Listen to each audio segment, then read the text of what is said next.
d'abord, je tiens à remercier les différents organismes et donc notamment l'ALE et ESPUL pour l'organisation et l'invitation.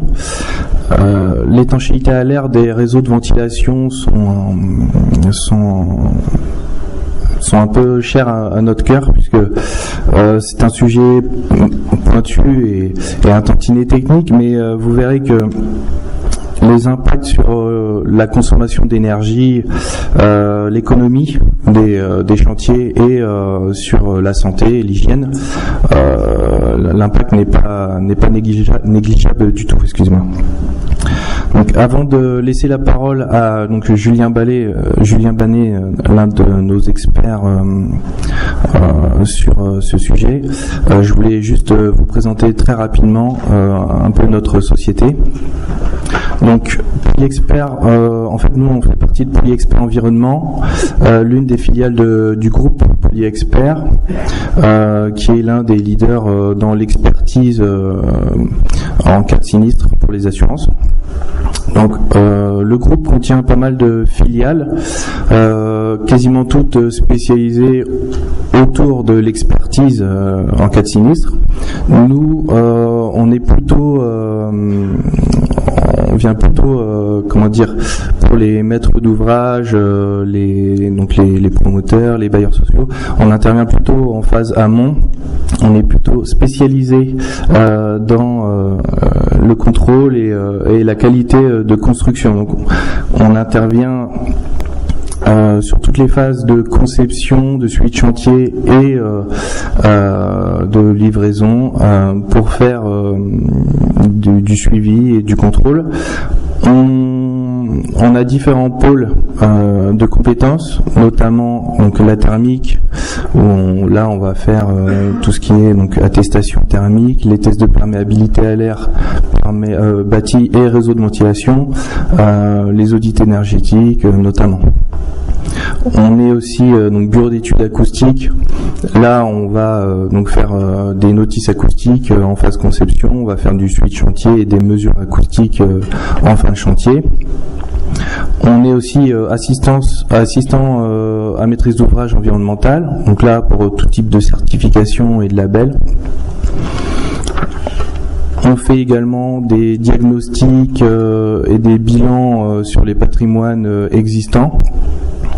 Ça va toucher l'acoustique, la thermique, la sécurité incendie, l'accessibilité handicapée et enfin la qualité de l'air.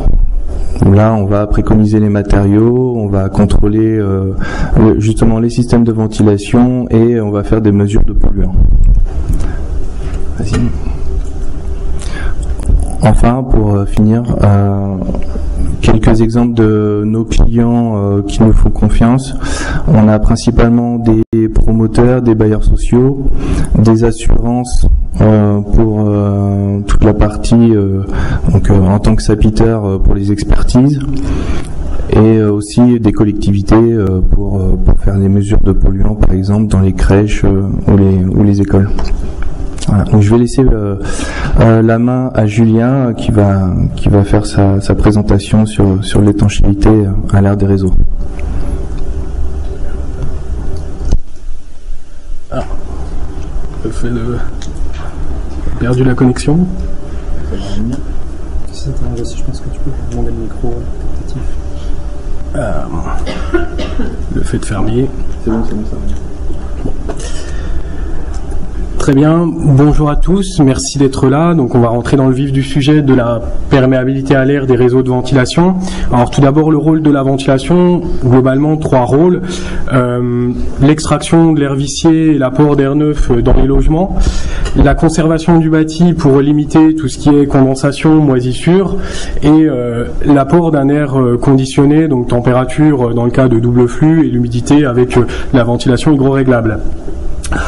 Alors, malheureusement, la ventilation actuelle, c'est un petit peu le parent pauvre, je dirais, du bâtiment. Il y a à l'heure actuelle pas mal de problèmes sur la ventilation globale. Une étude de l'ADEME et l'RH a défini pas loin de 70% des logements collectifs et 60% des logements individuels qui n'avaient pas véritablement de ventilation efficace. Alors qu'est-ce qu'on attend de ventilation efficace? Disons que soit pas du tout équipé, soit des débits très insuffisants. Et aujourd'hui, seul quasiment 1% du parc de ventilation est véritablement entretenu et maintenu tout au long de sa vie.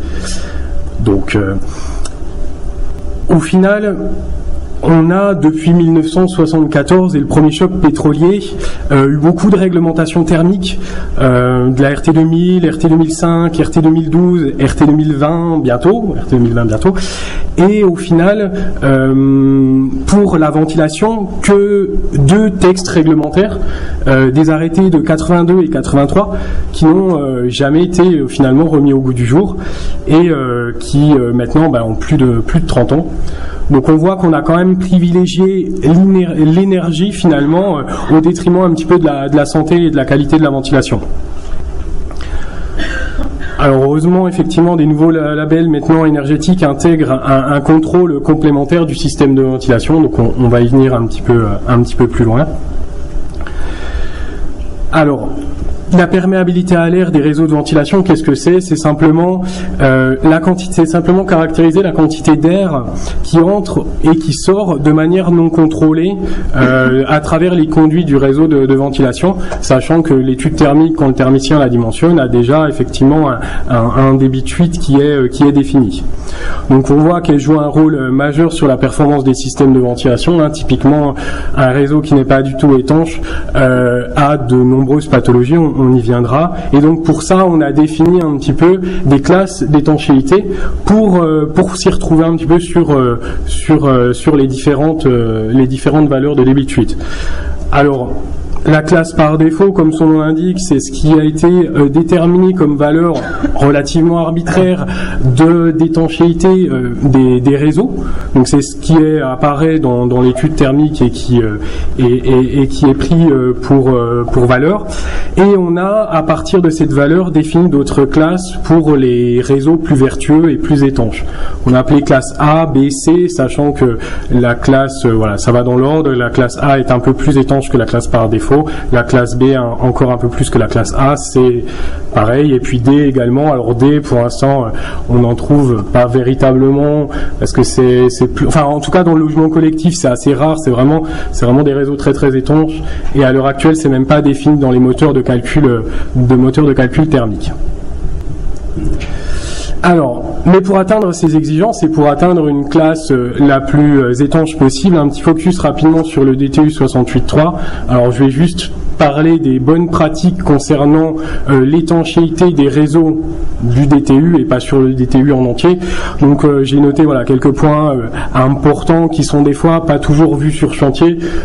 Ça reste des généralités, mais pour avoir une petite idée, éviter les piquages express, privilégier l'été, priorité à la mise en œuvre des accessoires à joints de classe C plutôt que les bandes adhésives ou les joints mastiques. Alors on peut effectivement prévoir des bandes adhésives ou des joints mastiques, mais ça viendra plutôt en complément si on a quelquefois sur des points de faiblesse ponctuels. Éviter également les angles à 90 degrés, c'est les pertes de charge qui provoquent également qui joue aussi, qui n'améliore pas le débit d'extraction, de privilégier l'enduit mastic à l'intérieur sur le bord d'attaque plutôt que l'extérieur, venir après rajouter le mastic et la bande adhésive, et enfin de diminuer le nombre de vis lorsqu'on vient fixer, puisque les vis vont perforer le réseau de ventilation et donc provoquer des fuites supplémentaires. En dessous, j'ai défini un petit schéma qui définit c'est un schéma du DTU qui précise les organes principaux pour avoir une étanchéité maximum à partir de la bouche d'extraction jusqu'à la colonne. Alors, la perméabilité à l'air des réseaux de ventilation, une bonne qualité, va intervenir sur 4 points particuliers. D'un point de vue économique, déjà, en diminuant les consommations énergétiques, d'un point de vue de la qualité et de la pérennité dans le temps du réseau et de la performance du système, au niveau de la santé et de la qualité de l'air intérieur, et au niveau du confort acoustique. Donc au niveau énergétique, au niveau je dirais au niveau économique, on avait demandé à un bureau d'études Oxynergie de nous faire un petit calcul pour déterminer le gain sur le CEP de l'étude thermique en se valorisant par rapport à la classe d'étanchéité.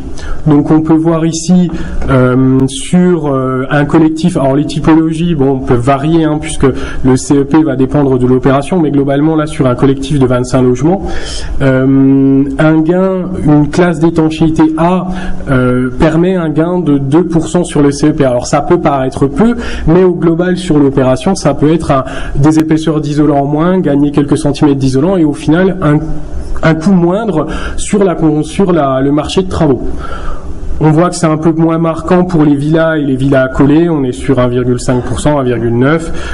On voit que si on passe en classe B ou C, on va avoir quand même un petit point supplémentaire. Voilà. Après, évidemment, ça dépend, sous-entendu que le thermicien soit bien conscient de l'impact que ça a à terme pour lors de la mesure, par exemple, d'être sûr qu'on atteindra réellement ces classes d'étanchéité. Alors, un petit point sur la qualité, le SAV. Globalement, un réseau qui est plutôt bien étanche n'incitera pas, vous n'aurez pas, n'obligera pas le ventilateur à tourner à un régime supérieur. Il pourra tourner à un régime s'il a bien été dimensionné évidemment, mais globalement il pourra tourner à son régime nominal si les fuites et le réseau n'est pas trop fuyant. Donc ça permettra d'éviter un surcoût de consommation et ça permettra aussi de diminuer les pertes sur le réseau puisque ça a été dimensionné pour un fonctionnement à une certaine puissance. On a également garantir la qualité du montage. Effectivement, si vous avez une bonne étanchéité à l'air du réseau, globalement, si le réseau a été, un montage soigné, ça permettra aussi une pérennité dans le temps par rapport à l'installation. L'autre point, c'est la qualité de l'air intérieur. Alors, ça peut paraître un petit peu paradoxal, mais disons que même si l'air extrait, on ne s'en occupe pas d'un point de vue de la qualité de l'air, puisque après, il est amené à être évacué. Ça va être intéressant d'avoir un réseau étanche pour la simple bonne raison que c'est quand même une des premières raisons d'un dysfonctionnement au niveau du débit hygiénique. Si vous avez un réseau fuyant, il y a de fortes chances que même si le ventilateur compense un petit peu en tournant plus vite, que vous n'ayez pas les bons débits au niveau des bouches d'extraction. Donc si vous n'avez pas les bons débits au niveau des bouches d'extraction, vous aurez de toute manière un débit plus faible et un risque effectivement à un moment donné d'apparition de condensation, d'apparition de moisissure dans le pire des cas. C'est pas tout le temps le cas, mais ça peut arriver d'avoir ces phénomènes-là qui apparaissent. Et enfin, la qualité acoustique. Le problème d'un réseau fuyant, c'est le défaut d'équilibrage, c'est l'accroissement du débit d'air du ventilateur, comme j'ai dit, mais c'est également un ventilateur qui vibrerait plus, par exemple, qui produirait plus de bruit puisqu'il tourne plus vite et qui, pour les logements situés directement en dessous, à proximité, dans le cas de collectif par exemple, serait directement impacté par le bruit supplémentaire. Alors on peut avoir effectivement aussi un phénomène de sifflement, effet Venturi, si on a des pertes de charge importantes dans le réseau à cause de l'étanchéité très limitée. Alors pour passer pour la suite, dans quel cas la mesure est-elle obligatoire, parce qu'à l'heure actuelle cette mesure n'est pas obligatoire en RT 2012. La mesure de perméabilité à l'air n'est seulement demandée que si le thermicien se valorise sur l'étude thermique, que s'il décide de passer en classe A, B ou C, tel que je l'avais montré précédemment. Dans ce cas-là, effectivement, la mesure est obligatoire, mais sinon c'est pas encore le cas. Alors peut-être que ça y sera dans des prochaines réglementations, comme on a vu avec la perméabilité à l'air du bâti. Peut-être qu'effectivement ça va devenir systématique. À l'heure actuelle, en tout cas, ça n'est pas encore le cas. Par contre, c'est demandé systématiquement maintenant pour les labels. F-Energy, BPOS demande une mesure de perméabilité à l'air des réseaux. et avec une obligation de résultat. Donc avec au minimum la classe A. Donc là, il n'y a pas le choix, il faut faire la mesure et effectivement il faut obtenir cette étanchéité à l'air maximum de classe A. En plus, Efinergy demande une vérification du système de ventilation. Donc on va venir visuellement, donc lors des contrôles, vérifier que en plus de la mesure, que les ventilateurs sont bien dimensionnés, que les bouches d'entrée d'air sont placées correctement, que tout fonctionne correctement. Enfin voilà, il y a un certain nombre de points de contrôle qui sont définis par Efinergy de manière à vérifier que tout est bien en fonctionnement. Donc dans le cadre où la mesure est obligatoire et où elle est réalisée, elle doit être faite par un opérateur autorisé par le ministère en charge de la construction. Alors, simplement, ici, c'est l'autorisation Calibat 8721, comme elle existe déjà pour la perméabilité à l'air.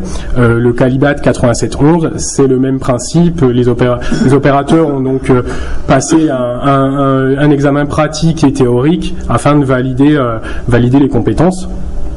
Donc je crois à ce jour qu'il y a à peu près 61 opérateurs agréés en France, donc c'est pas beaucoup. Bon, la raison étant que effectivement les tests étant pas obligatoires, il y a encore peu de demandes de ces tests-là, mais ça évolue, puisqu'il y a quelques mois c'était une quarantaine de personnes, donc ça va continuellement augmenter, probablement les mêmes opérateurs qui étaient agréés Calibat 8711. Donc pour nous, pour Polyexpert Environnement, on est deux, donc Janice Orero, ma collègue qui est sur Toulouse, et moi-même qui suis basé à Strasbourg. Alors, opérateur agréé, également référence normative. Évidemment, la méthodologie de mesure est encadrée. Il faut respecter un certain nombre de critères pour réaliser la mesure. Il y a un fascicule documentaire qui a été défini. C'est un peu le même principe que pour la qualité, que pour l'étanchéité à l'air du bâti, qui définit le protocole de mesure. Également des normes qui nous sont imposées pour le mesurage et le calcul de l'air superficiel des conduits de ventilation. Et également, comme j'expliquais, le protocole de contrôle d'Efinergy Plus qui nous définit les points de contrôle. Alors l'échantillonnage, un échantillonnage a été défini pour ces mesures de perméa des réseaux. Pour les maisons individuelles et individuelles groupées, c'est assez simple au final. Donc il y a en diffus un test, une maison, un test. Le réseau doit être testé à 100% et la maison doit atteindre la valeur cible. Donc on teste le réseau en entier et on doit atteindre l'exigence. Quand on a des groupements individuels de maisons, on fait un échantillonnage. Pareil, on ne vient pas tester toutes les maisons. S'il y en a une trentaine, on passerait beaucoup de temps à contrôler. Donc là, on fait seulement un échantillonnage. Donc 3 logements si on a moins de 30 et 10% des logements si on a plus de 30. Et là, c'est pareil. Chaque logement testé, c'est 100% du réseau et chaque maison individuelle doit atteindre la valeur cible.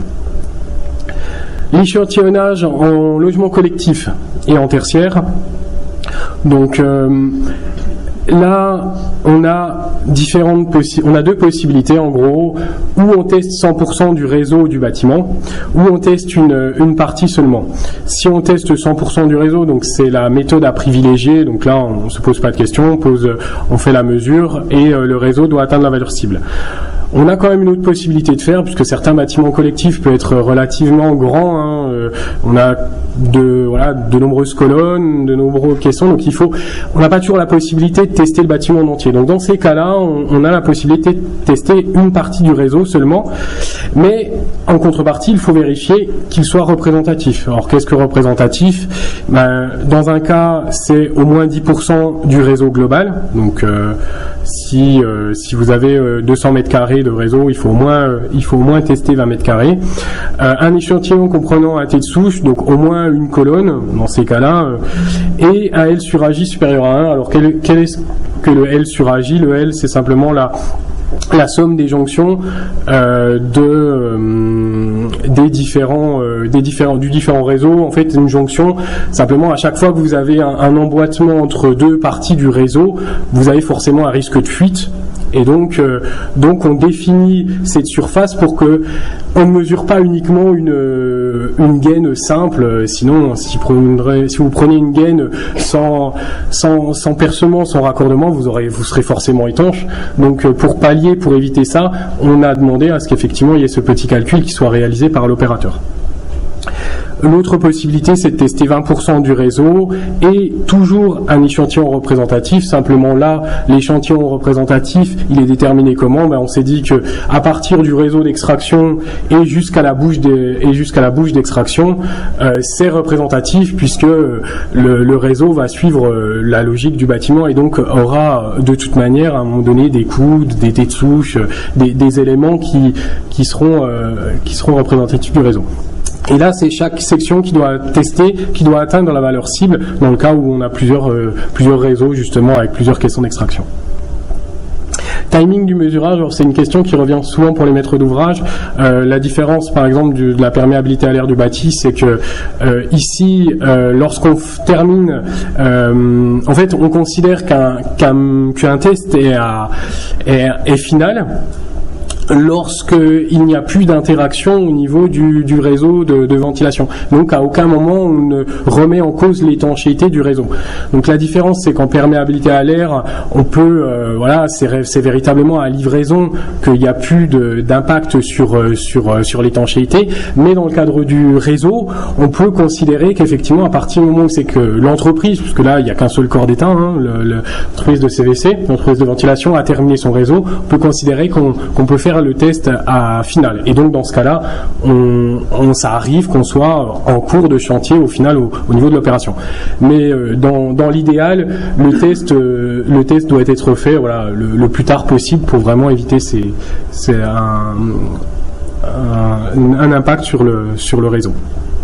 Alors on a précisé un petit peu comment les modalités de la mesure. Maintenant, comment conditionner le réseau? Comme j'expliquais, soit on teste au global et dans ce cas-là, on a simplement, je dirais, à extérioriser le caisson d'extraction, puisqu'on le mesure jamais. Ce qui nous intéresse ici dans la perméa des réseaux, c'est uniquement les gaines.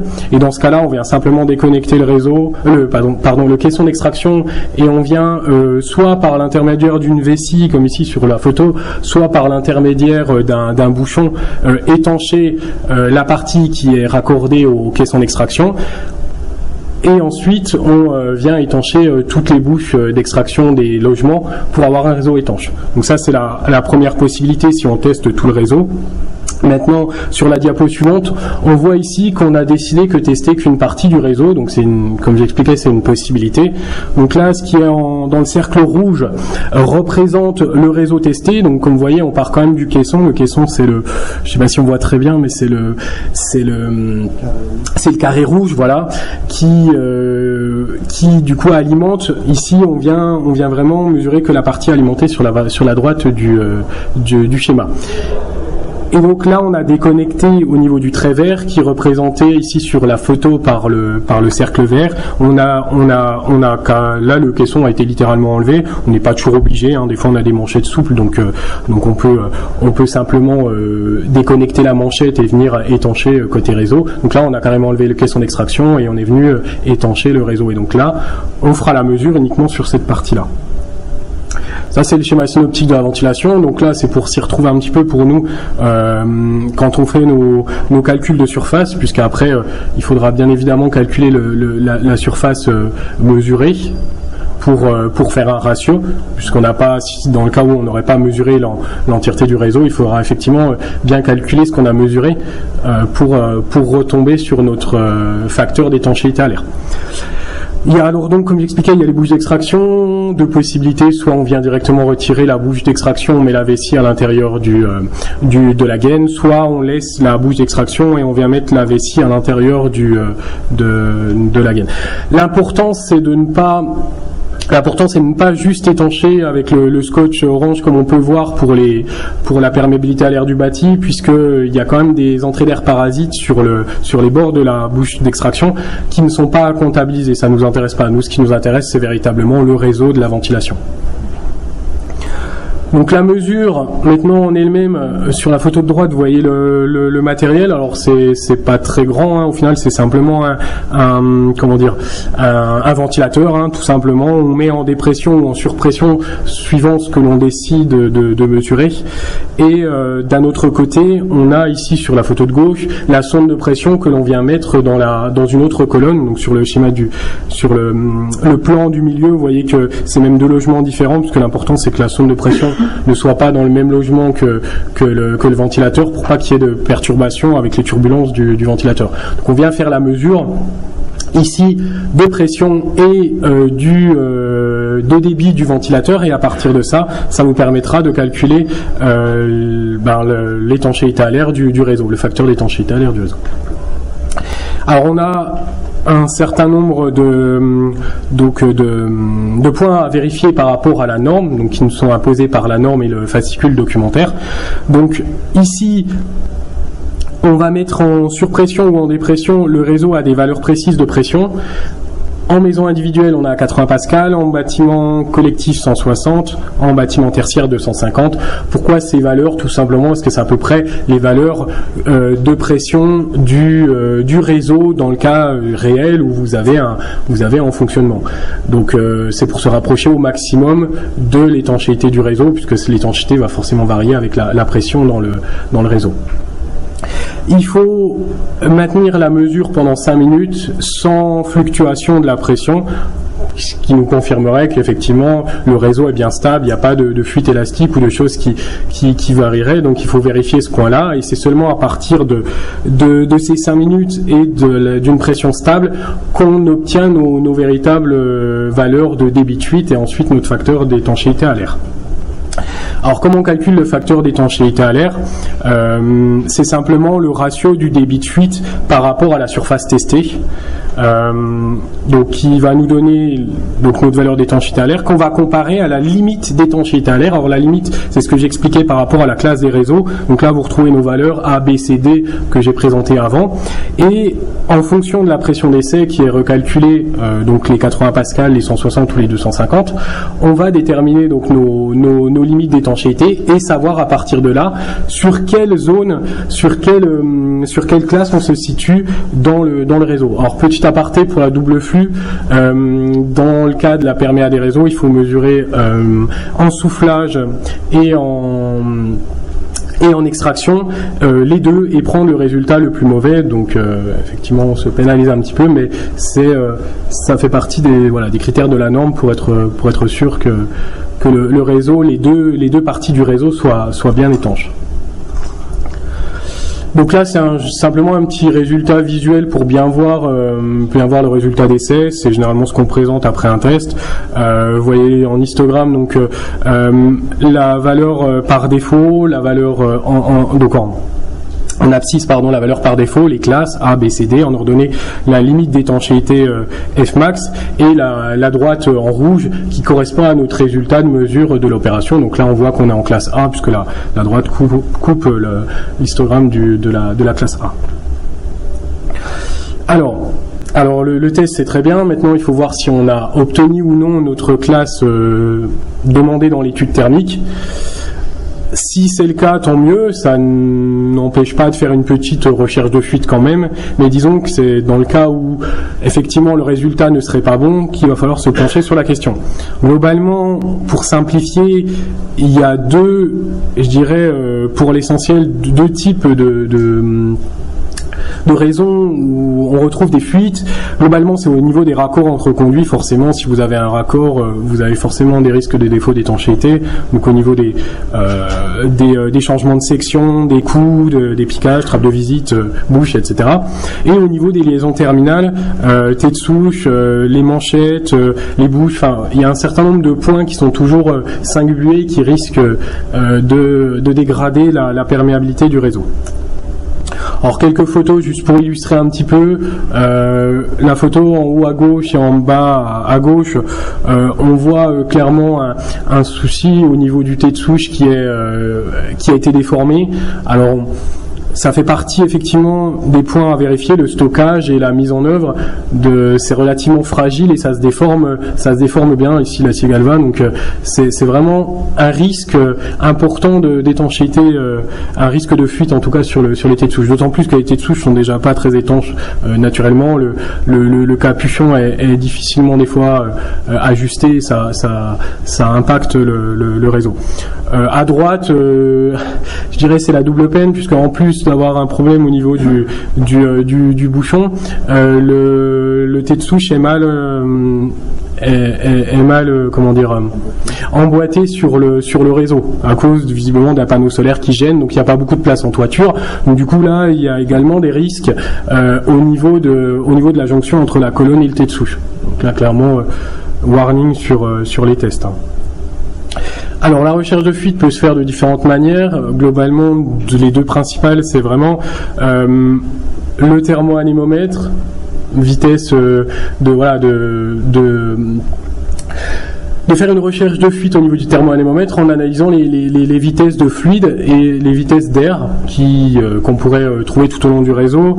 Alors c'est une première approche, attention parce que lorsque vous avez une vitesse, alors c'est bien pour comparer, mais si vous avez une vitesse d'air, ça dépend aussi de la surface de la fuite pour déterminer le débit. Si effectivement vous avez une faible vitesse mais une surface importante, vous allez quand même avoir une fuite importante.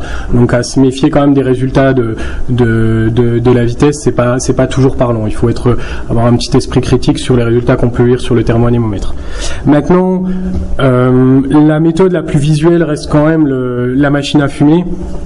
On met en surpression le réseau et ça permet véritablement de faire une recherche rapide et assez exhaustive de l'ensemble des fuites du réseau, puisque si vraiment vous avez un réseau fuyant, vous allez voir tout de suite quels sont l'endroit des fuites. Même là, on arrive à voir clairement alors qu'on est à l'air libre, on est dehors en toiture. Donc dans les logements, c'est encore plus parlant la quantité de fumée qui peut en sortir des différentes fuites.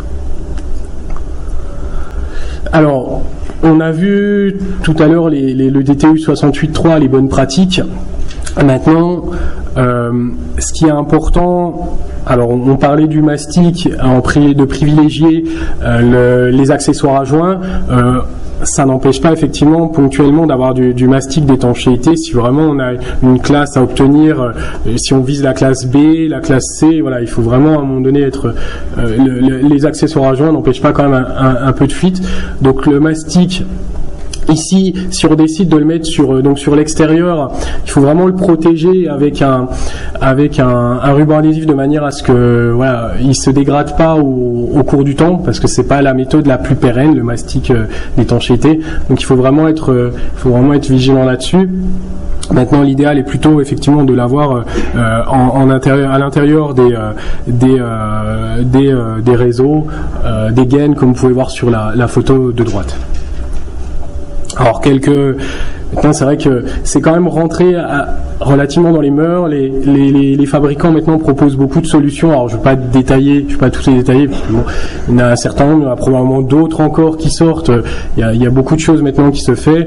Simplement, voilà, pour le collectif, je parlais des accessoires à joint comme on peut voir sur le coude en haut à gauche d'un parti collectif, des RT Flex. Enfin voilà, il y a pas mal de choses. Et au final, c'est pas tant un surcoût que ça, principalement pour les accessoires à joint, puisque c'est un gain de temps pour la mise en œuvre. L'accessoire à joint permettant une certaine rigidité entre les différents éléments, ça permet aussi à l'entreprise qui les monte de gagner du temps sur le montage, puisque sans ça, il y a beaucoup plus de jeu entre les différents éléments. Donc là, on parle de 4% maintenant à voir, mais voilà, il y a un intérêt à ces accessoires à joint. Alors, mais Aeroseal, c'est une méthode. Alors là, on est dans les solutions de reprise. C'est une méthode véritablement où on n'aurait pas pu étancher le réseau avec le mastic. On n'atteint toujours pas nos exigences avec le ruban adhésif non plus. C'est vraiment si on souhaite atteindre des valeurs assez fortes d'étanchéité du réseau, il existe une méthode de soufflage d'une poudre fibre d'étanchéité qu'on injecte directement dans le réseau et qui vient d'elle-même, entre guillemets, se fixer sur les différentes fuites du réseau. Alors juste pour terminer, juste deux présentations, enfin deux cas qu'on a traités chez Polexpo Environnement. À Strasbourg, en Alsace, où c'est que je suis, il y a une forte demande de la région pour ces tests de perméabilité des réseaux. C'est la région qui les demande aux bailleurs pour qu'ils aient des subventions en plus. Donc ça s'est beaucoup développé dans la région Alsace, région Grand Est maintenant. Et donc j'avais fait un test au CHRS, Centre d'hébergement et de réinsertion sociale. On avait dû effectivement après coup, en logement occupé, venir faire les tests de perméa des réseaux. Et il y a un autre cas, là c'est à Le Pâtre, à Vaujany. Là c'était une volonté du maître d'ouvrage de se valoriser sur l'étude thermique et de montrer que c'était tout à fait atteignable la classe A de la perméa des réseaux entre autres, et donc à demander à ce qu'on fasse le test. C'était d'autant plus parlant que le premier test, enfin dans la journée, avait montré quelques fuites qu'on a pu repérer au niveau grâce à la machine à fumer, et après on a pu atteindre par reprise la classe A sur l'opération.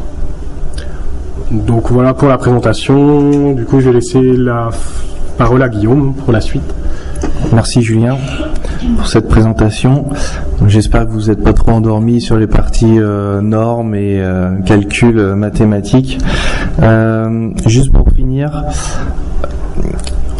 ce qui est important là, c'est bien évidemment la mise en œuvre. Pour avoir une bonne mise en œuvre, il faut des personnes compétentes. Les entreprises, des fois, de plomberie, notamment, qu'on rencontre sur les chantiers, ne sont pas forcément qualifiées ou compétentes ou formées tout simplement pour monter les réseaux de ventilation. Donc la première chose déjà, c'est agir sur les entreprises au niveau des formations. Ensuite, nous, on peut proposer d'autres solutions, comme par exemple la sensibilisation. On intervient en tout début de chantier. On va voir les lots qui sont autour des réseaux de ventilation, c'est-à-dire les lots gros œuvres, maçonnerie, le lot plomberie ventilation et le lot cloison doublage principalement, pour un peu les sensibiliser sur les règles de l'art et les matériaux pour être dans des bonnes conditions de mise en œuvre. Ensuite on a donc on fait les visites de chantier. Donc cette fois-ci on va contrôler comme une tierce personne la mise en œuvre tout simplement. On a des auto-contrôles de type Diagvent 2 ou Promévent, qui sont normalement à la charge du lot plomberie, et certains maîtres d'ouvrage souhaitent avoir une tierce personne pour faire ces contrôles-là. Donc c'est ce qu'on réalise avec les mesures de débit pression pour vérifier si on a les bons débits au niveau des bouches d'extraction. Donc je vous remercie pour votre attention.